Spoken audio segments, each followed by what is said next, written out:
A nuestro invitado. Es la última conferencia, la última charla de esta sexta Feria del Libro Usado y Antiguo Guadalajara 2015, el FLUYA. Él es biólogo, egresado de la Universidad Nacional Autónoma de México, en donde realizó también sus estudios de posgrado. Desde 1985 ha participado en actividades de docencia e investigación relacionadas con artrópodos. Su trabajo de investigación está dirigido a conocer la asociación de diferentes grupos de insectos en materia orgánica, en descomposición, así como en conocer la diversidad de escarabajos en México. Los dejamos entonces con nuestro especialista, el maestro José Luis Navarrete Heredia, para quien pide un fuerte aplauso.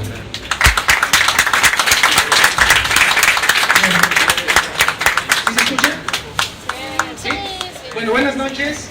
Antes que nada, pues bueno, agradezco su presencia y agradezco el espacio para poder platicar sobre insectos dentro de la Feria del Libro Usado.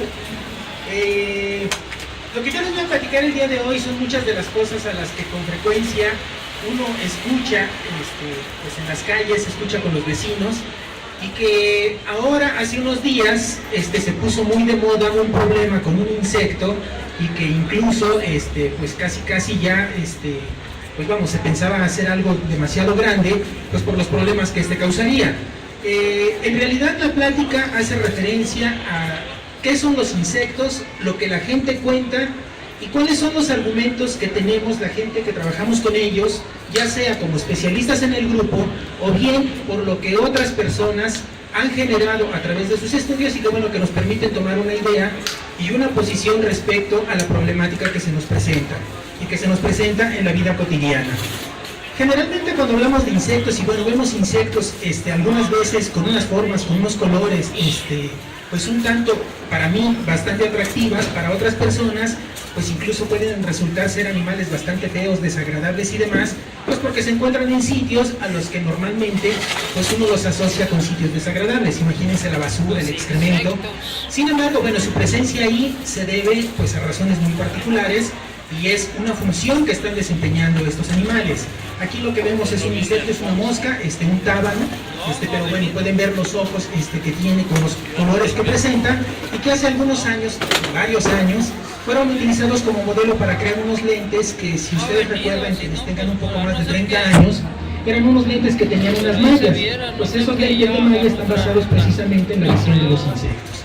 Bueno, al mismo tiempo, algunas otras fases del ciclo de vida de los insectos, como pueden ser las larvas, pues pueden presentar colores bastante llamativos como estos, o bien algunas hormigas, que pues normalmente las hormigas que nosotros asociamos son las que nos causan daño, los asquilines, y más que nada pues por los colores que nos provocan.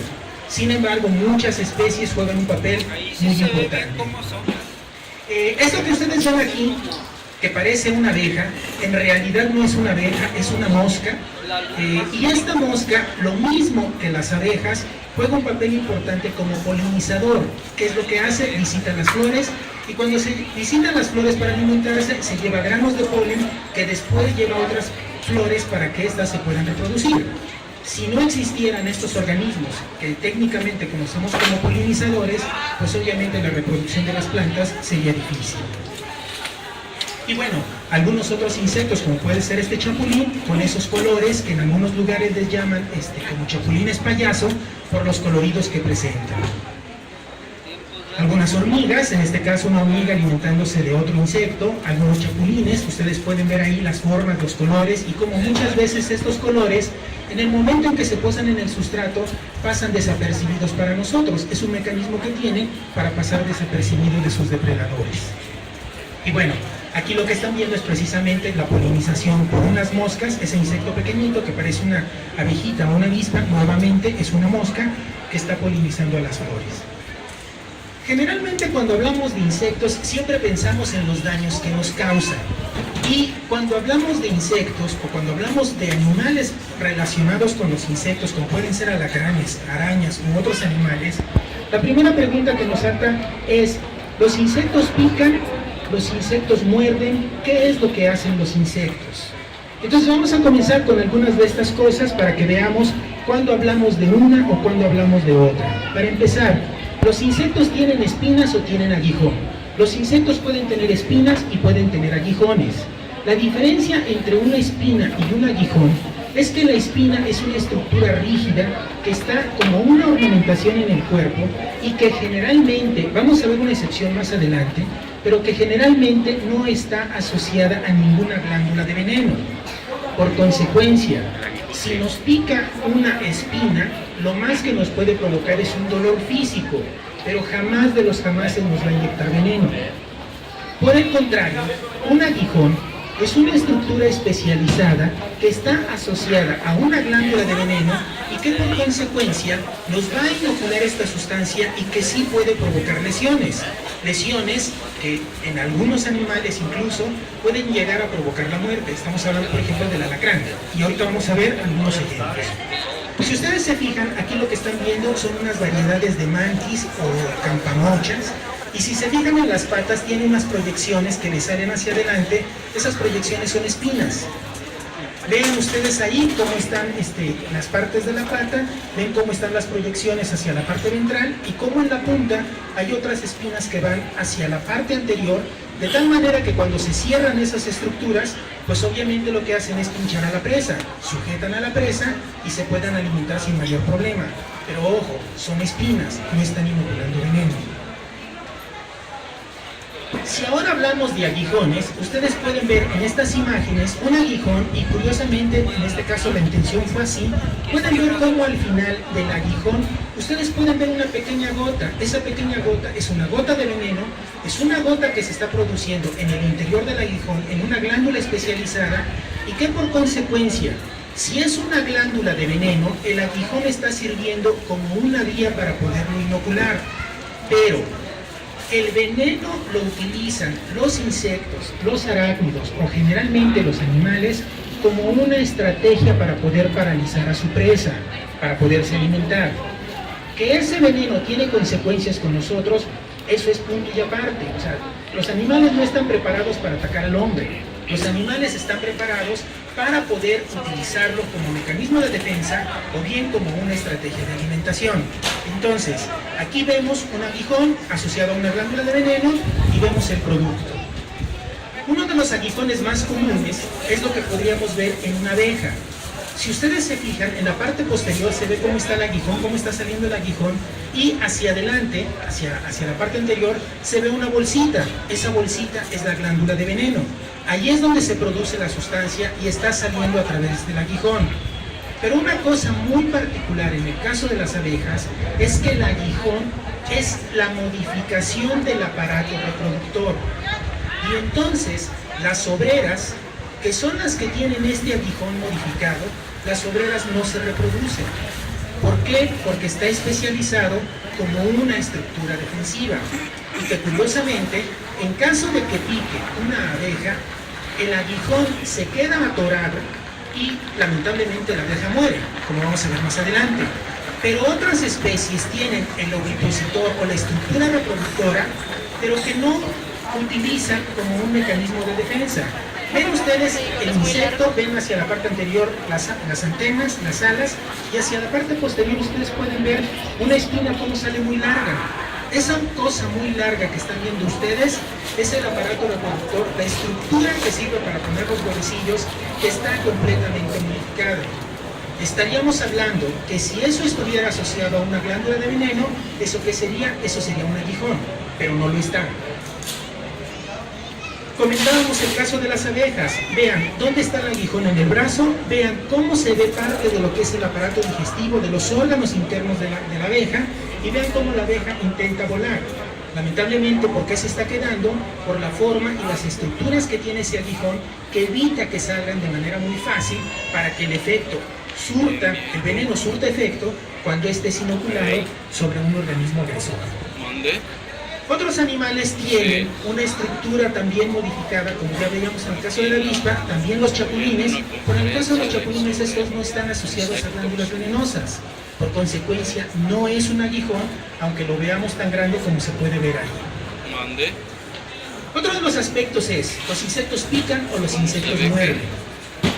¿De qué va a depender que piquen o que muerdan? Va a depender de la estructura con la que ellos realizan esta actividad. Ambas estructuras son derivadas del aparato bucal, entiéndase, de las piezas que utilizan para alimentarse. Si esas piezas bucales están modificadas a manera de un pico, los insectos pican.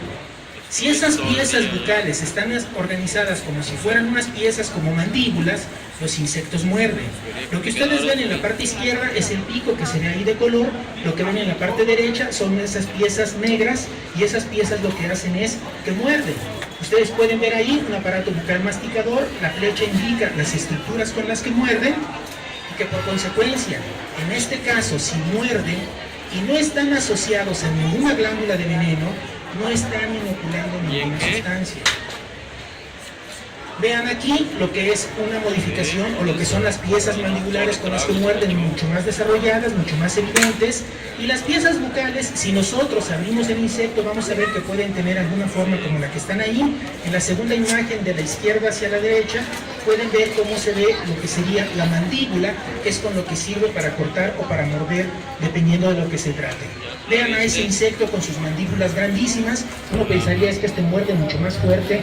No, curiosamente, este es un macho y este lo que se encarga con esas piezas es que pelea con otros machos para asegurar que cuando sea la época de reproducción, aquel que logra vencer a los machos y retirarlos donde se encuentran las hembras, sea el que se pueda reproducir.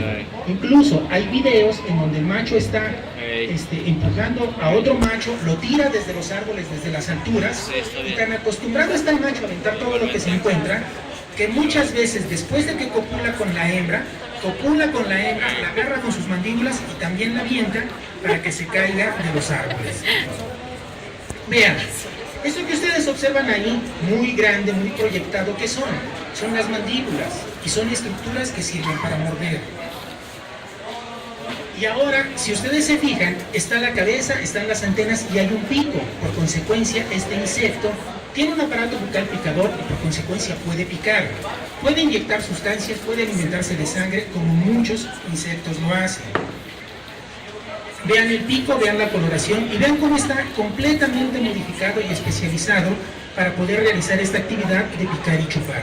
Incluso algunos presentan un aparato bucal picador, pero se alimentan de plantas. Y obviamente, si se alimentan de plantas, en ocasiones llegan a ser una plaga de consideración.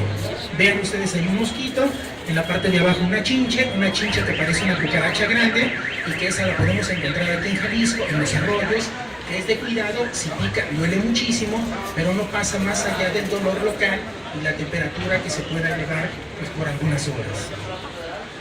En algunos otros el aparato bucal está modificado para polinizar, como es el caso de las mariposas. Por ahí se ve una cosita muy alargada que va hacia la flor amarilla, ese sería su aparato bucal modificado. O en este caso el aparato bucal de las abejas que sirve para polinizar. Con estas diferencias, entonces ahora vamos a entrar a qué se dice de los insectos y qué hacen los insectos. ¿Alguno de ustedes me puede compartir algún mito, alguna creencia, algo que sepan de insectos y que de una u otra forma, pues generalmente es la idea que nos infunde y que hay que tener cuidado con estos animales? Hay un pigmento de arrojo que cura nada más con una sustancia de la roma o algo así que pega. Una planta que le llaman planta de arlomo, pero que hay planta de arlomo macho y planta de arlomo hembra, dependiendo de lo que pique. Bueno, eso es lo que dice la gente. ¿Algo más? Sí. Las tijerillas, ¿no? Que se meten a los oídos y que te destrozan el oído, ¿no? Las tijerillas, que es muy frecuente escuchar que se meten al oído y que te rompen el oído. ¿Alguna otra? ¿No? Bueno, pues entonces vamos a comentar algunas de ellas. Aquí está el arlomo, cara de nido, tijerillas, chapulines y demás. Y bueno, es muy importante hacer referencia a esta situación porque ahora las redes sociales juegan un papel muy importante como medio de comunicación, que si bien en muchos casos los comentarios que uno puede encontrar en las redes sociales pueden ser positivos, al mismo tiempo también las redes sociales en muchas ocasiones hacen que la información se convierta en una información viral, pero que en determinado momento pone información que no necesariamente es cierta y que bueno, que obviamente la gente se alarma de lo que se está diciendo y pues en consecuencia esto se convierte en un rumor bastante grande como el de la semana pasada y que bueno, que hasta la fecha todavía sigue por ahí en algunas publicaciones. Vamos a ver unas imágenes. El día de ayer todavía se hablaba de lo del famoso la oruga peluche o perrito, como también se le conoce. El punto es, tenemos algunos animales que nosotros vemos en la televisión, que nosotros vemos en las redes sociales. Incluso hace algún tiempo se hablaba de que las sirenas sí existen, se sacó en National Geographic, se sacó en Discovery Channel, y obviamente todo el mundo haciendo alusión a que si se sacan esos canales, pues son canales de investigación, pues por consecuencia tienen que existir. O sea, si bien es cierto que pueden existir, pues hay que irse con mucho cuidado. Hay muchas cosas que se dicen que no necesariamente son ciertas. Y entonces, desde este punto de vista, nosotros podemos abordar la presencia o la existencia de los organismos desde diferentes enfoques. Pero uno de los enfoques que está muy de moda en la actualidad es lo que se conoce con el nombre de criptozoología, que hace referencia a animales raros, y la filosofía de la criptozoología dice así de simple: si no se puede demostrar que algo no existe, es que existe. Y entonces, como no existe, existe la remota posibilidad de que algún día no lo encontremos. Entonces cualquier cosa puede existir. Sin embargo, podemos abordarlo desde otra perspectiva, y es algo realmente como un juego de palabras, y lo podemos ver desde el punto de vista de la zoología. Y la zoología simplemente trabaja en función, si algo existe, tenemos que tener evidencias, y las evidencias, una vez que las tengamos, pues hacemos lo que sea pertinente, hacemos los estudios correspondientes y decidimos si existe, qué hace, qué no hace. Desde este punto de vista, entonces, pues es lo que podemos encontrar, y pues por eso muchas veces pues escuchamos algunas cosas bastante interesantes. Vamos a comenzar con el arlomo. El arlomo es un animal muy regional de Occidente, y en redes sociales nosotros podemos encontrar infinidad de comentarios que van desde que es un animalito, que es muy peligroso, que si llega a picar y deja veneno, el veneno se va en la piel, puede llegar hasta el hueso, no hay tratamiento médico que se pueda controlar, y que la única manera de controlarlo es a través de la planta del arlomo, planta macho, planta hembra, dependiendo de qué fue lo que picó, y que existen evidencias porque muchas personas tienen conocidos a los que les ha picado el arlomo. Yo realmente, de lo que he encontrado y a lo que hace referencia del arlomo, ustedes pueden ver ahí diferentes fuentes periodísticas en donde se hace referencia a esto. Pero lo que podemos ver es que la descripción del arlomo es que es un animalito alargado que emite luz y que generalmente se encuentra en lugares húmedos, cerca de los arroyos. Si bien es cierto que algunos de estos animales los podemos encontrar ahí, la realidad es que solo existe un trabajo que se haya hecho formal para conocer qué es el arlomo.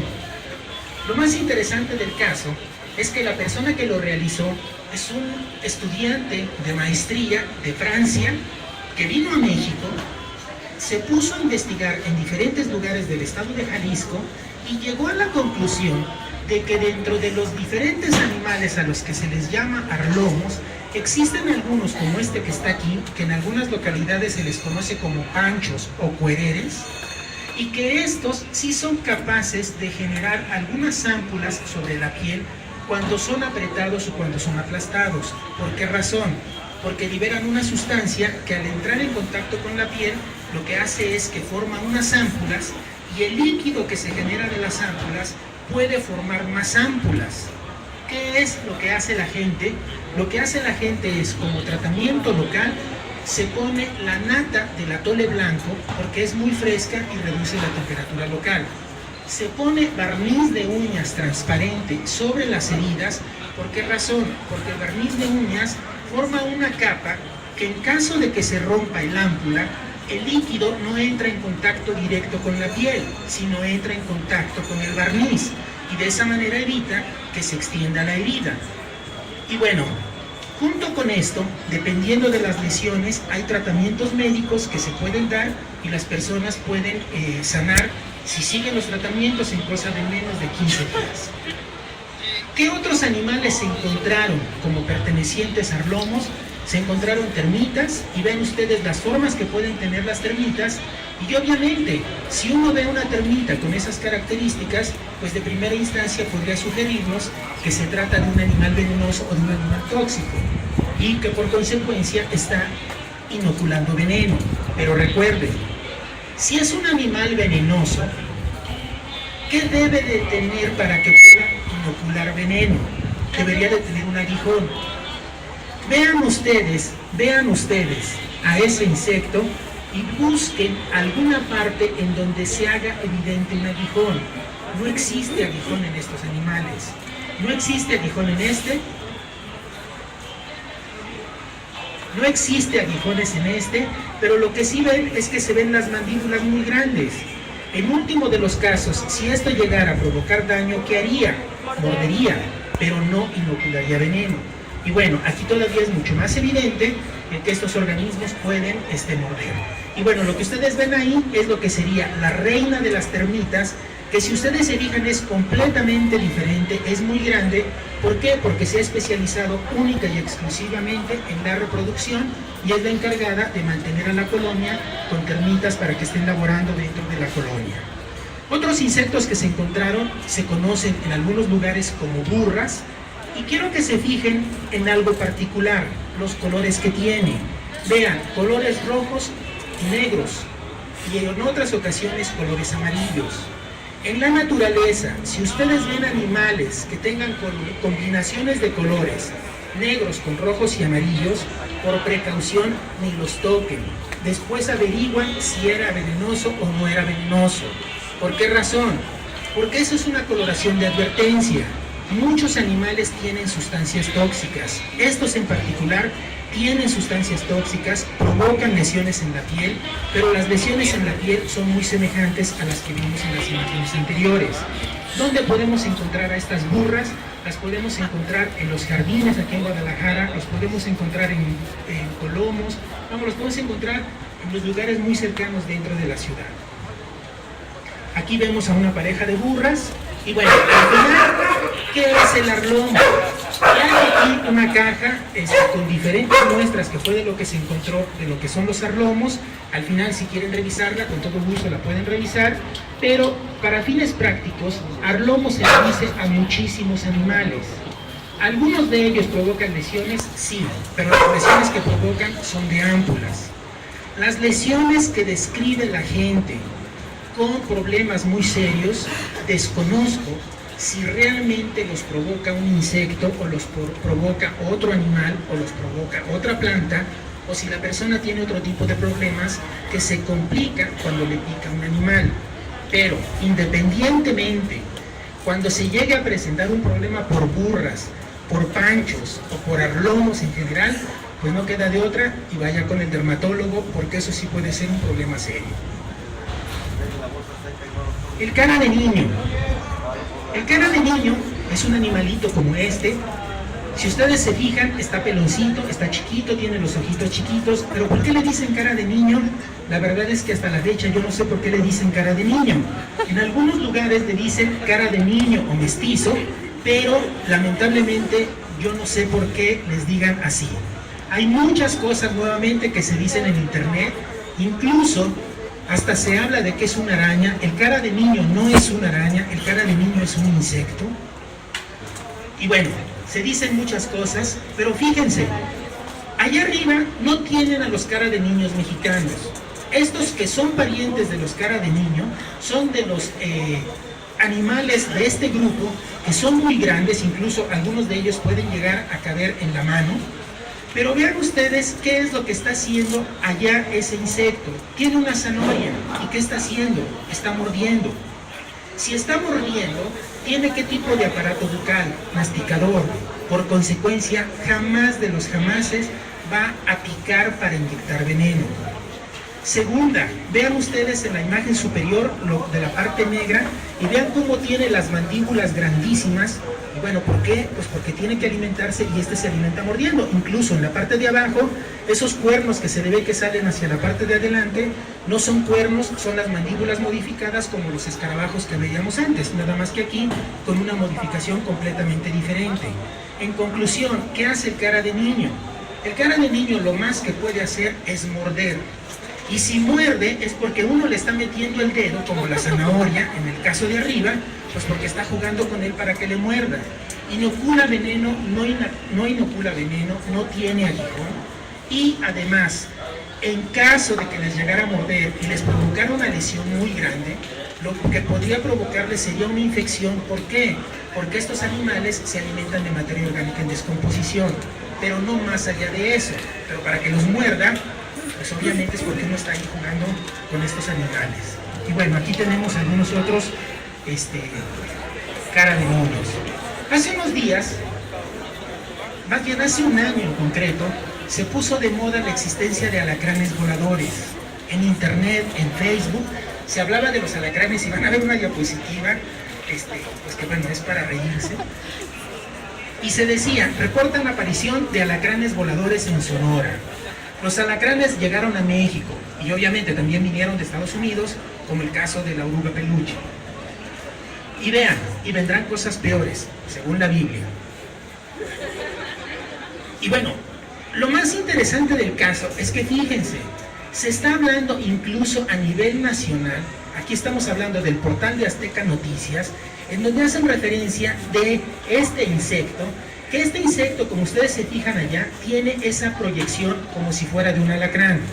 Ahorita vamos a hablar de él y para empezar, ni es alacrán, ni es mosca alacrán como en algunos lugares le dicen. ¿Por qué? Porque eso que están viendo ustedes solo lo presentan los machos y no todos los machos, solamente algunas especies. ¿Para qué utilizan esas estructuras? Las utilizan para sujetar a la hembra durante la reproducción. En consecuencia, ¿para qué sirve? Sirve para sujeción y sirve para reproducción. ¿Es un aguijón? No es un aguijón, no está asociado a glándulas de veneno y por consecuencia, pues jamás nos vayan a andar persiguiendo ahí como que si fuera un alacrán volador. Vean, ahí se ve la estructura y se ve como si fuera exactamente el aguijón de un escorpión. Ahí se ve el aparato bucal, no se alcanza a distinguir, se ve como un pico, pero no es un pico, al final tiene las mandíbulas que sirven para morder. Vean allá, primera diferencia. El alacrán, ¿cuántos aguijones tiene? Uno. Y aquí podemos dar una interpretación interesante. Si tiene 2 aguijones, es más peligroso. Pues no tiene 2 aguijones, lo que tiene son esas 2 estructuras que sirven para sujetar como si fuera una pinza. Entonces, esto no es un aguijón. Vean, eso que están viendo ustedes ahí es un macho de otro grupo de este tipo de insectos, pero le ven el aguijón en la parte posterior. No, estos no tienen ese aguijón, esos pertenecen a otro grupo de insectos. ¿Y por qué sabemos que es un macho? Por una simple y sencilla razón. Fíjense cómo tiene en las patas una abeja, y lo que está haciendo este macho es que le está mostrando la abeja a la hembra para que la hembra se acerque, y en función del tamaño de la presa que le presenta el macho, la hembra decide el tiempo que va a estar con ese macho. Si la presa es pequeña, se queda un ratito, incluso puede haber contacto genital, pero no hay transferencia de esperma. Si la presa es grande, está más tiempo, hay contacto genital, hay transferencia de esperma y entonces sí se puede reproducir. En otras palabras, en función del regalo, es si hay o no hay reproducción. Incluso, para hacer más interesante la historia, hay machos que para no capturar a sus presas en vuelo y andarlas buscando ellas, ¿qué es lo que hacen? Lo que hacen es que vuelan como hembras. Se posan en las ramas, imitando a una hembra, de tal manera que llega un macho con una presa, se la muestra al macho volador, y cuando le presenta la presa al macho que voló como hembra, el macho intenta robársela con la intención de que si captura esa presa, entonces ahora sí, ya vuela como macho y se va a buscar una hembra para intentar reproducirse con ella.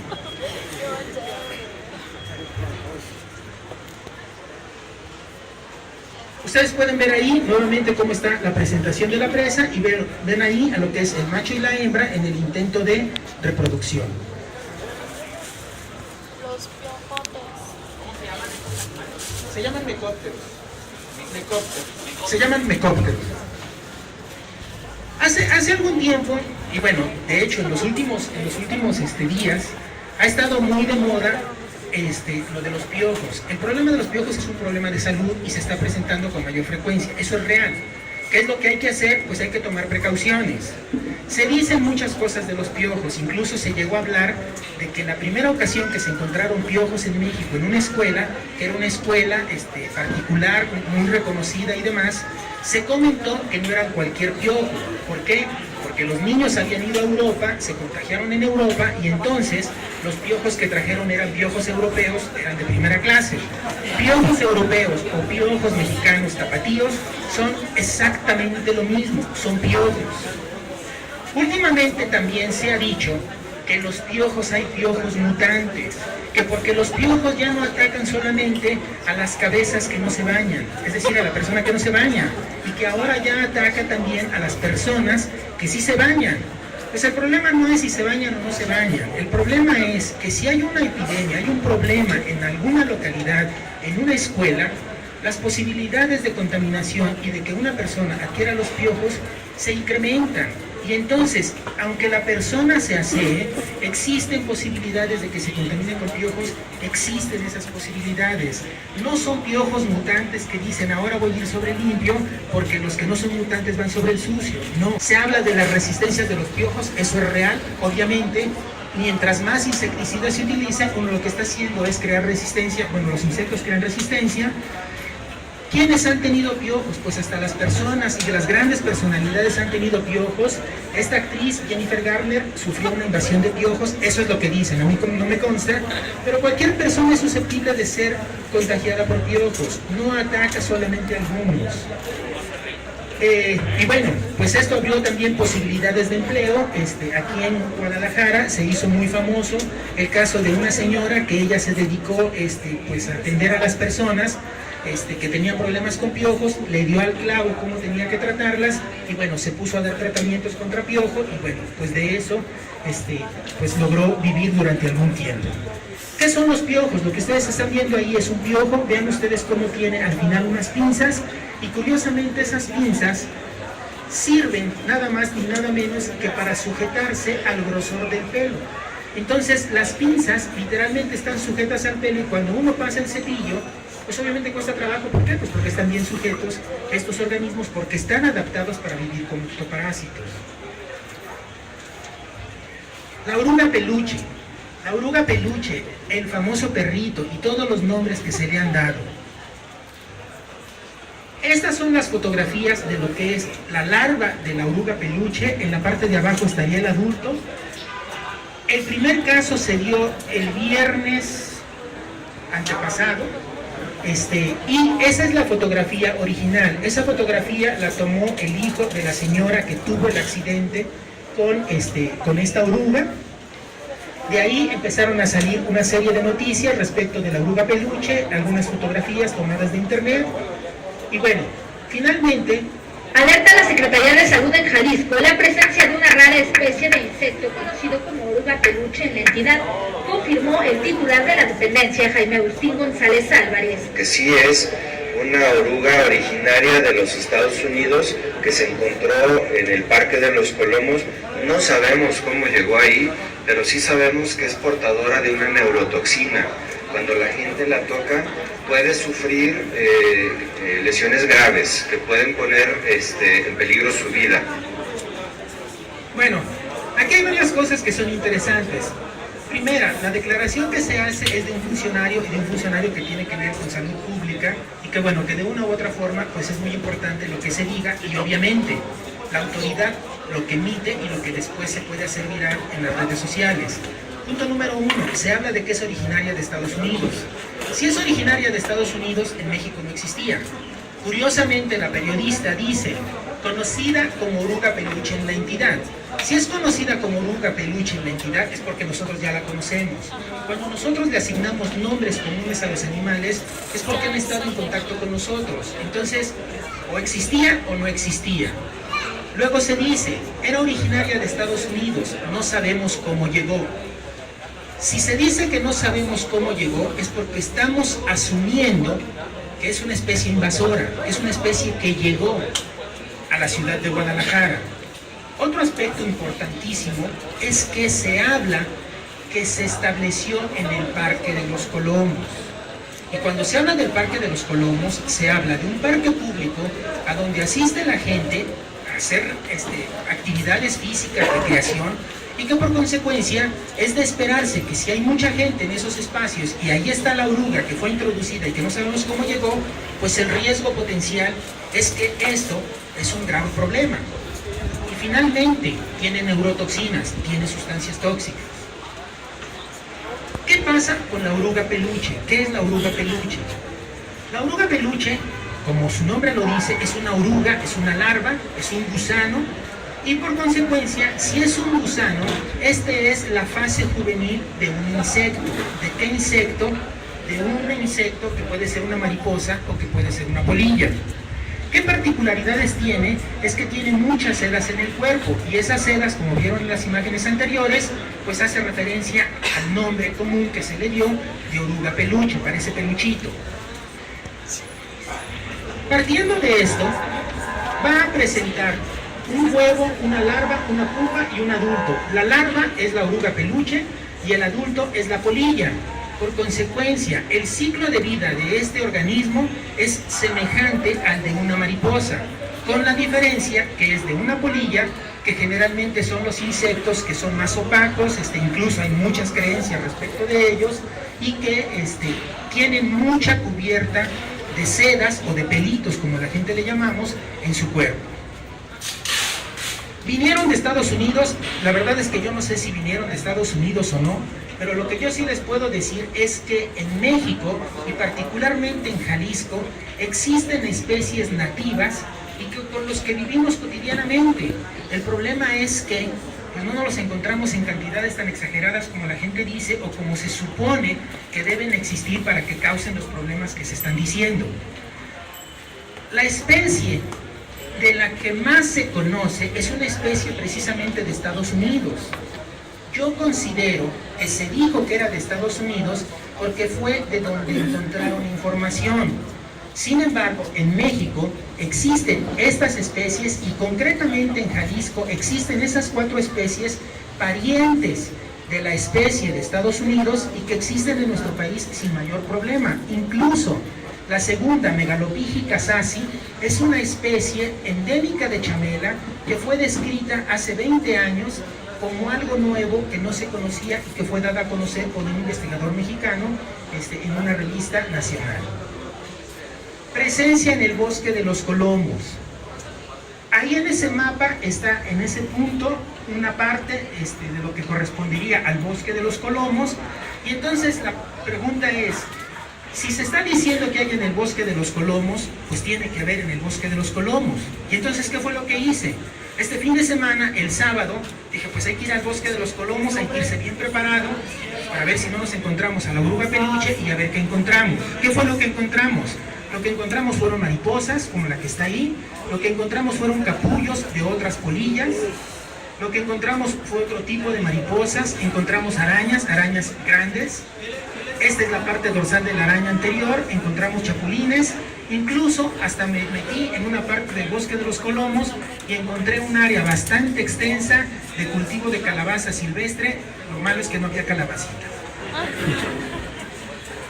Hubo oruga peluche, yo no encontré orugas peluche. ¿Qué fue lo que hice? Lo que hice fue preguntarle a la gente que está en Colomos, a los jardineros. Los jardineros dijeron, señor, aquí no hay orugas peluche.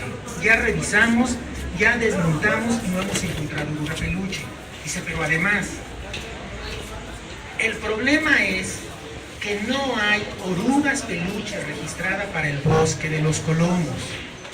El que se encontró fue en Atlas Colomos, que está enfrente.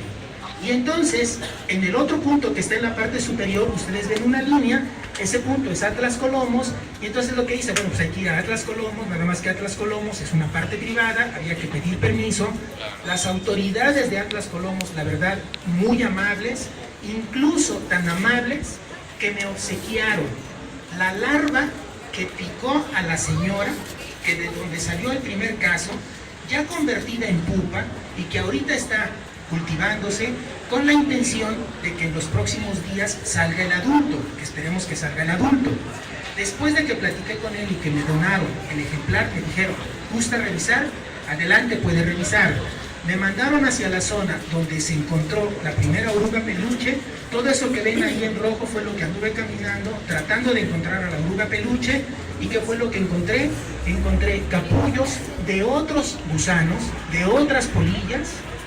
Encontré a las larvas de otras polillas, ustedes pueden verlos ahí, y encontré una especie de ficus que no veía desde hace más de 40 años, desde mi infancia, que era una breva, como les decíamos en mi pueblo, y que estaba sembrada ahí.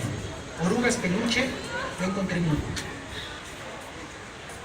Entonces, en uno de los informes que salió en las noticias del Informador, ahí se dice desde aquel entonces que en realidad el problema fue en el arroyo de la Campana, no en Colomos. Entonces, ¿de qué hay que preocuparse de Colomos?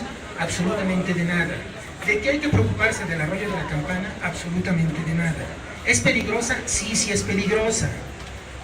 ¿Por qué es peligrosa? Porque tiene una serie de pelitos. Ustedes vieron a la larva, y estas larvas comúnmente las conocemos con el nombre de quemadores o de azotadores. Y mucha gente sabe de que si uno los agarra, pican, y cuando pican provocan dolor local, que puede provocar incluso irritación, y algunas personas son más sensibles que otras. ¿Por qué? Porque tienen sedas que la gente llamamos pelos o que están peludas, pero esas sedas que se ven del lado derecho, ¿se acuerdan ustedes que había dicho que eran espinas y aguijón? Y que los aguijones tenían una glándula de veneno. Y les comenté que había unas excepciones. Pues bueno, dentro de las excepciones, algunas polillas, entre ellas la oruga peluche, tiene sedas, que cada seda, es lo más interesante, tiene una glándula monocelular o unicelular, pero una glándula especializada como glándula de veneno, y entonces de ahí las reacciones que provoca. Ven ustedes ahí, ustedes pueden ver las ornamentaciones con otro tipo de microscopía. ¿Qué es lo que producen? Esas sedas y esos venenos producen dolor inmediato, un edema, eritema, dolor regional hacia los nodos linfáticos, dolor de cabeza, fiebre, náusea, vómitos, taquicardia, hipertensión y todo lo que está mencionado ahí. Y bueno, algo que es muy interesante, existen evidencias históricas de problemas con oruga peluche en Estados Unidos, al grado de que han cerrado escuelas por la cantidad de orugas peluche que han encontrado. Sin embargo, en un artículo donde se sintetiza la información que hay sobre oruga peluche, se dice que no hay ningún caso registrado de muerte que sea por causa de la oruga peluche. Entonces, ¿de qué hay que preocuparse? Hay que preocuparse, pues así como nos preocupamos de la viuda negra, así como nos preocupamos de las abejas, así como nos preocupamos de las avispas, es la misma preocupación que debemos de tener por la oruga peluche. No es un animal especial, ni es un animal excepcional, es un animal más que está aquí con nosotros y que, tan simple como esto, lo que están viendo ustedes ahí es un cactus. ¿Qué tiene? Espinas. ¿Quién lo agarra con la mano? ¿Hay alguien que agarre con la mano las espinas? Y si alguien lo agarra, a lo mejor es para terapia, o yo no sé para qué, pero con la intención de ver qué se siente, lo dudo. Ahí están las espinas, y bueno, pues el punto es, ven una oruga, cualquiera que ésta sea, con espinas, las espinas le sirven como defensa, y como tal, le están indicando que no lo toques. ¿Por qué? Porque es un animal peligroso. Pero pues simplemente, así como es peligroso, pues simplemente lo evitan y tan. Y juntos podemos vivir en paz. Y bueno, para finalizar, vamos a ver un último mito que a mí me gusta. Nada tiene que ver con lo que estamos mencionando. Este es un mito pues, que seguramente el que lo inventó lo hizo con alguna intención muy concreta. Es el famoso mito de la machaca. ¿Qué es la machaca? La machaca es un animal que llega a presentar, es un insecto, es un animal relativamente pequeño, tiene la cabeza como si fuera de un caimán, pero pues obviamente no es un caimán, es un insecto, es pariente de una cigarra, ustedes pueden ver ahí. Pero una de las cosas que se habla de este animal, en Jalisco hay una especie que está en la costa. Estas fotografías son de la especie más grande, que está hacia Centro y Sudamérica, pero la creencia es que una persona que sea picada por una machaca, es que si no tiene relaciones sexuales en las próximas 24 horas, se muere.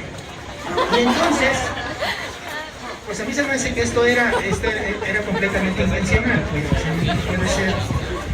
Y fíjense, tengo que hacer el amor si me pica la machaca de insecto. Lo peor del caso es que, bueno, la gente se la cree. O yo no sé si me hacían creer que se la creían, porque en realidad lo que buscaban era tener relaciones con otras personas, pero bueno. Y bueno, aquí estaría la machaca, pero lo interesante con esta machaca es que es una tradición popular tan arraigada en varios países sudamericanos que en Colombia incluso existe una canción que hace referencia a la machaca. Y bueno, vamos a escuchar a la machaca. Ese animalito lo pique y arrebata, ese animalito lo pique y arrebata, si me demoro, estiro la mata, si me demoro, estiro la mata.